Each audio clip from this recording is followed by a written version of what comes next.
أهلا بيكم في قناة أخبار كل يوم. هنقدم ليكم أسعار اليورو في البنوك المصرية النهاردة الجمعة 13 أكتوبر 2020 وإليكم الأسعار. البنك المركزي المصري 18 جنيه و68 قرش للشراء و18 جنيه و80 قرش للبيع.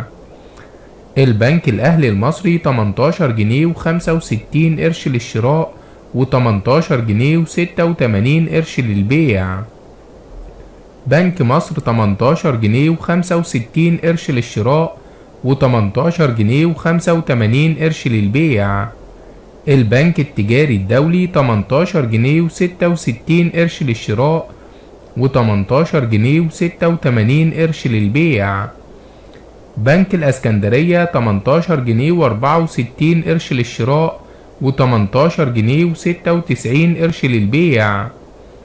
مصرف أبو ظبي الإسلامي 18 جنيه و67 قرش للشراء و18 جنيه و83 قرش للبيع. بنك البركة 18 جنيه و60 قرش للشراء و18 جنيه و91 قرش للبيع. أعزائي المشاهدين، هنا ينتهي الفيديو. لا تنسوا دعمنا بلايك والاشتراك في القناة حتى يصلكم كل جديد.